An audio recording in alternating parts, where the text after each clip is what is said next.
Hello everyone, I welcome you all once again to my education channel Prabhavi education hub. सबका स्वागत है।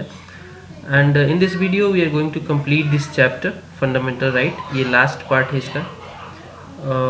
This is a series, Indian polity की ये series है जो कि मैंने शुरू की है। इंडियन इकोनॉमी को ख़त्म करने के बाद इंडियन पॉलिटी को भी बहुत जल्दी ख़त्म कर लेंगे। एंड पीडीएफ आपको मैं लास्ट में प्रोवाइड कर दूँगा। एंड ये पीडीएफ आपको नोट की तरह यूज़ करना है। You have to revise it multiple time.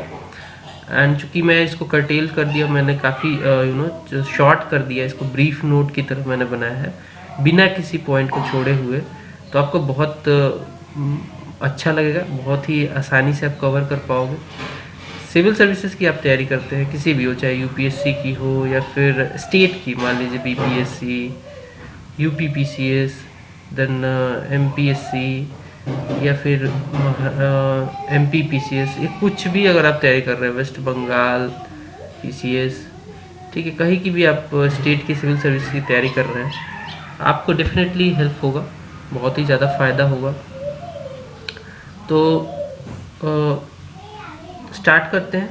Channel पे अगर नए हैं तो सब्सक्राइब करके बेल आइकन को जरूर प्रेस कर लें। One by one part wise हम लोग पढ़ते हैं। So we will discuss about the significances of fundamental rights. Significance of fundamental rights, although in previous video मैंने बताया था आपको कि क्या क्रिटिसिज्म है, कौन से ग्राउंड्स हैं जिस पे क्रिटिसिज्म किया जाता है। बहुत सारे ग्राउंड्स मैंने बताए थे आपको। एंड उन ग्राउंड्स पे फंडामेंटल राइट्स को क्रिटिसाइज़ किया जाता है। But despite that all criticism, कहीं ना कहीं कुछ सिग्निफिकेंसेस भी हैं, बहुत इंपॉर्टेंट सिग्निफिकेंस है दिस फंडामेंटल राइट का हमारे कंट्री में, स्पेशली कॉन्स्टिट्यूशन में। तो वो जान लेते हैं कि क्या क्या वो सिग्निफिकेंस है। तो इसको कहा जाता है कि दिस फंडामेंटल राइट जो भी हमारे पास है, fundamental rights, they are bedrock of democratic system in the country. Bedrock है, बहुत इंपॉर्टेंट है। Then they provide necessary conditions for the material and moral protection of man. Material protection मतलब कि देखिए, दो तरीके की प्रोटेक्शन होनी चाहिए। एक तो आपका मटेरियल प्रोटेक्शन, जैसे कि आपके पास आपकी जो राइट्स हो, मटेरियल तौर पे कोई आपको लॉस ना हो फंडामेंटल तौर पे। Moral protection also important.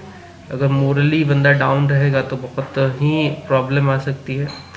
तो material and moral both protection is basically provided by the fundamental rights. Then these fundamental rights also serve as a formidable bulwark of Indian liberty. Individual liberty बहुत ही ज़रूरी है। अगर liberty नहीं है तो कुछ भी नहीं है। लिबर्टी के लिए माना जाता है कि it is somehow formidable bulwark of Indian individual liberty. And इसको हमने एज ए सोर्स लिया था फ्रेंच रिवॉल्यूशन से।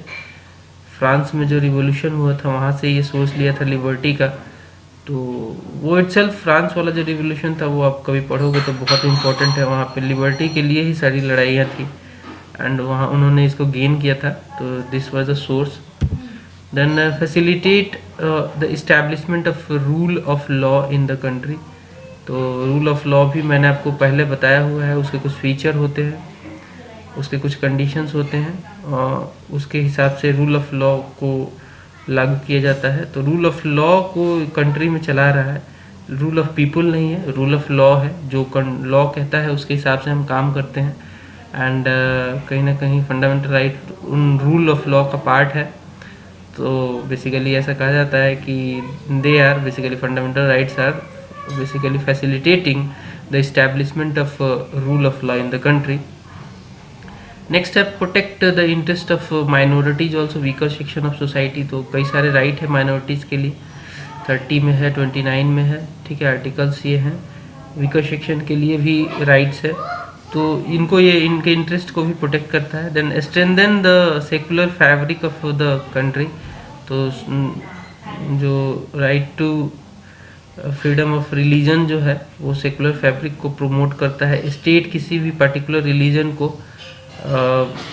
ऑफिशियल रिलीजन नहीं बताती है और बहुत अच्छी प्रोविजंस है हमारे यहाँ। हमारे पॉजिटिव सेकुलरिज्म है, तो ये कहीं ना कहीं इसको स्ट्रेंथन करता है। Then check the absoluteness of authority of the government. तो गवर्नमेंट एब्सोल्यूट ना हो जाए, इसके लिए बेसिकली सुप्रीम कोर्ट के पास बहुत सारे पावर है।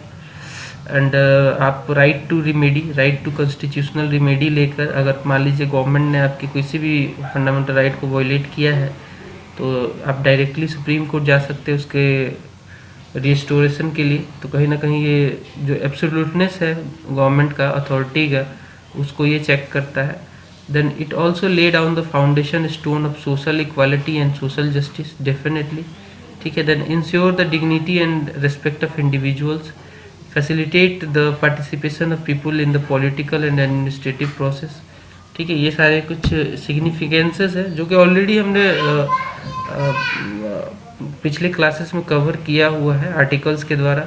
बस उसी का ये जिस्ट है जो कि सिग्निफिकेंस के तौर पे आपको बताया जा रहा है। मेंस पर्सपेक्टिव से आपको लिखना हो तो ये सारे पॉइंट्स आपको डालने होंगे वहाँ पे, that is why it is important. Then अब बात करेंगे राइट्स आउटसाइड द पार्ट 3। तो पार्ट 3 में फंडामेंटल राइट्स है, जैसा कि आपको पता है कॉन्स्टिट्यूशन में कई सारे पार्ट्स हैं, उनमें पार्ट 3 में फंडामेंटल राइट को रखा गया है, पार्ट 2 में सिटीजनशिप है, ऐसे करके आगे भी कई सारे पार्ट्स हैं। तो हमारे कई सारे राइट्स हैं जो कि अदर देन पार्ट 3 में है, आउटसाइड पार्ट 3 में है, इसीलिए वो फंडामेंटल राइट्स नहीं है, बिकॉज पार्ट 3 में ओनली फंडामेंटल राइट्स हैं। तो वो जान लेते हैं कि कौन कौन से पार्ट्स में कौन कौन से हमारे अलग राइट्स हैं। तो वो राइट्स सबसे पहले है कौन से राइट्स, वो राइट्स उनको हम लोग अगर ब्रॉडली एक नाम दें तो उनको कहा जाता है कॉन्स्टिट्यूशनल राइट या फिर लीगल राइट।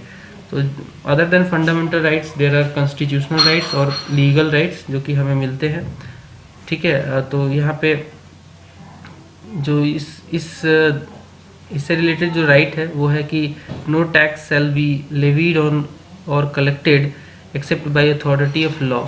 तो आपसे जो भी टैक्स लिया जाता है वो चाहे डायरेक्ट टैक्स हो चाहे इनडायरेक्ट टैक्स हो, कोई सा भी टैक्स आपसे लिया जाता है। दो तरीके के टैक्सेस आपसे लिए जाते हैं, डायरेक्ट टैक्स सैलरी पे, डायरेक्ट इनकम पे, बिजनेस वगैरह जो भी आपकी इनकम है उस पर जो टैक्स लगता है उसको डायरेक्ट टैक्स कहते हैं। इनडायरेक्ट टैक्स जैसे कि जीएसटी आजकल आ गया है, जीएसटी के द्वारा जो टैक्स लिया जाता है जिसमें आपसे डायरेक्टली नहीं लिया जाता है, पहले वो बेसिकली आपसे मैन्युफैक्चरर के द्वारा कलेक्ट किया जाता है।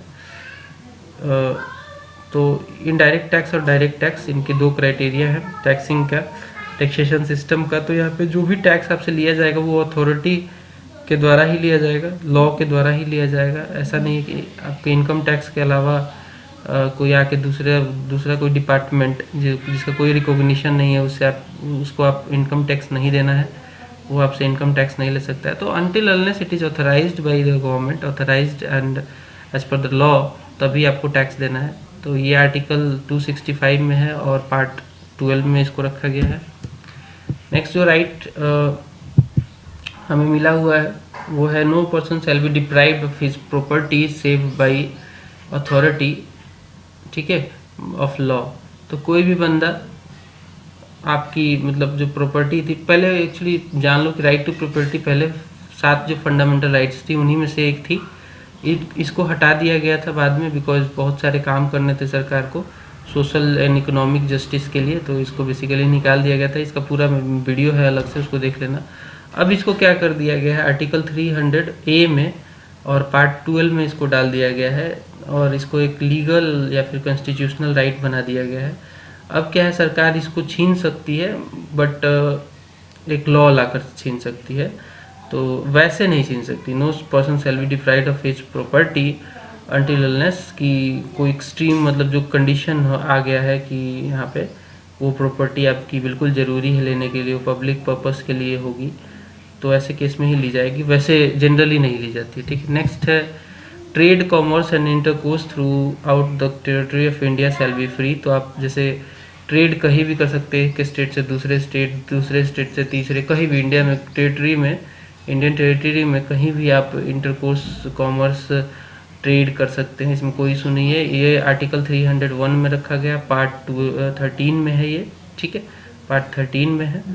The election to the Lok Sabha and the state legislative assembly shall be on the basis of adult suffrage, ये आर्टिकल 326 है और इसको रखा गया है पार्ट 15 में। तो ये सारे कुछ राइट्स हैं जो कि अदर देन आपके फंडामेंटल राइट्स हैं जो कि आउटसाइड पार्ट 3 हैं। देन इक्वली जस्टिसेबल हैं ये भी, लेकिन इनके वायलेशन जब होता है तो कहीं ना कहीं जो एग्रीव्ड बंदा है जिसका वायलेशन हुआ है इस राइट का, इन राइट का, वो डायरेक्टली कॉन्स्टिट्यूशनल रिमेडी तो नहीं ले सकता है, सुप्रीम कोर्ट के पास तो नहीं जा सकता है, उसके पास कॉन्स्टिट्यूशनल रिमेडी का कोई ऑप्शन नहीं है, बट वो जा सकता है हाई कोर्ट के पास ऑर्डिनरी शूट डाल के, और अंडर आर्टिकल 226, बिकॉज आर्टिकल 226 में सुप्रीम कोर्ट के जो आर्टिकल 32 में पावर है वो सीधा ओनली फंडामेंटल राइट को रीस्टोरेशन के लिए है, जो ऑर्डिनरी लॉ है उनके रीस्टोरेशन के लिए नहीं है। लेकिन आर्टिकल 226 में, जो कि हाई कोर्ट के पास ये बेसिकली इसमें प्रोविज़न दिया जाता है कि आप फंडामेंटल राइट्स के लिए भी रिस्टोर करा सकते हैं, बाकी अदर जो ऑर्डिनरी लॉ हैं उनका भी वायलेशन हुआ है तो उनके लिए भी आप इसके तहत रिट जारी कर सकते हैं, ऑर्डर्स, डायरेक्शंस इशू कर सकता है हाई कोर्ट। तो इसलिए बंदा जो है वो सुप्रीम कोर्ट तो नहीं जा सकता है इन राइट्स को रिस्टोर कराने के लिए, लेकिन वो हाई कोर्ट जरूर जा सकता है। So that's all from this video and this chapter is completed, fundamental rights we have covered, and अगले वीडियो में स्टार्ट करूँगा मैं chapter 8। So stay tuned, and channel पे नए हो तो सब्सक्राइब जरूर कर लेना एंड बेल आइकन को जरूर प्रेस करना ताकि आपको नोटिफिकेशन मिलता रहे, एंड शेयर भी कर देना वीडियो को। Thank you, bye.